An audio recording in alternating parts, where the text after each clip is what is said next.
They're deep divers, ready to dive into total quality management. TQM. TQM, that's the one. You know, that whole philosophy all about making businesses better, little by little, day by day. Yeah. It was huge GE back in the 80s and 90s, like the management approach. Oh, yeah. That everyone was like, we got to do this. It's everywhere. It was everywhere. But then things got a little interesting. The TQM landscape kind of shifted a bit.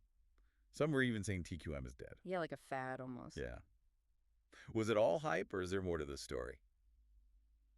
Well, that's what we're diving into today. We've got tons of research analysis, all that good stuff to figure out if TQM is a relic of the past or still relevant today in the 21st century. And to really understand where TQM is today, you have to go back to its heyday. Okay, so let's rewind. Set the scene for us.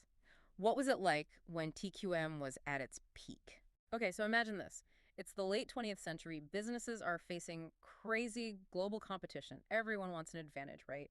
And here comes TQM promising not just improvement, but continuous improvement. Ooh, music to a CEO's ears, right? Exactly. And as it started to gain traction, a whole ecosystem kind of emerged around it. Consultants saw a huge opportunity, started offering all these TQM services, and maybe fueled the hype a bit more. Classic supply and demand. But it wasn't just consultants, though, right? There were some really big names attached to this whole TQM movement. Oh, yeah, for sure. Think Deming, Duran, Crosby. Oh, yeah, I've heard of those guys. These weren't just consultants, these were management gurus, shaping TQM, thinking, writing those books, everyone had to have leading the charge. The rock stars of the business world. So did academia get caught up in this whole TQM frenzy, too? You know, it's interesting. Academia, they were a bit hesitant at first, almost like they were late to the party. Really? Yeah. While businesses were going all in, researchers were a bit more cautious, taking a more wait-and-see approach. Which is kind of wild now, considering there's mountains of TQM research now. Oh, tell me about it. But yeah, eventually those business schools, they jumped on board, research started booming, dedicated TQM journals were popping up left and right, the whole academic machine got going. And name the awards, like the Deming Prize and the Malcolm Baldrige Award. Oh, yeah. Like the Business Oscars, as one of the articles called them. Haha. Yeah, the awards. They weren't immune to criticism, though. The Deming Prize that started in Japan recognized companies globally for their commitment to quality, while the Malcolm Baldrige Award here in the U.S. focused on similar principles. But some questioned, were these awards truly recognizing excellence or just another way to buy into the hype? Sounds like even in the world of quality, there's no escaping some award show drama. Apparently not. But on a more serious note, this is where things start to take a turn for TQM, right? Yeah, by the 1990s, all those TQM is the answer to everything. Statements were starting to sound a bit hollow, The cracks were showing. So what happened? Did it fail to deliver? Did companies just get bored with it? I feel like this is where things get really interesting. You're not wrong. Because while TQM's 15 minutes of fame might have been fading, the story doesn't end there. And the reasons behind its decline, well, they're way more complex than you might think. So you're saying TQM didn't just disappear? Like it's still out there somewhere? It is. And this is where it gets really interesting. All those articles basically saying TQM was finished? Like it was dead. The TQM obituaries. Yeah, exactly. Well, turns out they may have spoken a little too soon. Okay, so TQM's not dead, but it's not exactly trending anymore, is it? Where does it stand these days? That's the thing. It's like TQM found this whole second life, away from all the buzz and the headlines. It's less rock star now and more like, a quietly influential professor. I like that. Still shaping minds, but in a less obvious way. I feel like there's a but coming. Yeah. Like there's more to this influence than we realize. You know me too well. Here's where the data gets really interesting. Remember those TQM journals we talked about? The ones that popped up during its peak? Yeah. They're still going strong, publishing new research case studies, showing there's still a lot to learn about TQM. So academia hasn't moved on. But what about companies? Are they actually still using it? They are. And this might surprise you. Bain & Company, the consulting giant, Oh, yeah? They've been surveying companies for decades about their management practices. And guess what? TQM is always there in the results. Okay, so companies are still using it. But is it working? Are they actually getting results? I mean, that's what really matters, right? Well, you're getting to the heart of it. Yeah. And the data shows this fascinating trend.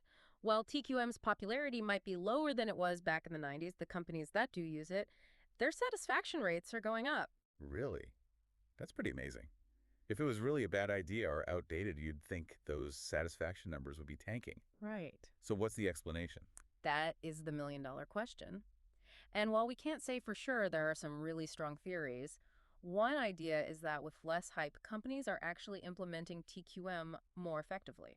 You're saying maybe back when it was super trendy, companies were just copying everyone else without really understanding it? Exactly. It was like a fashion statement. Everyone had to be seen doing TQM, whether it made sense for them or not.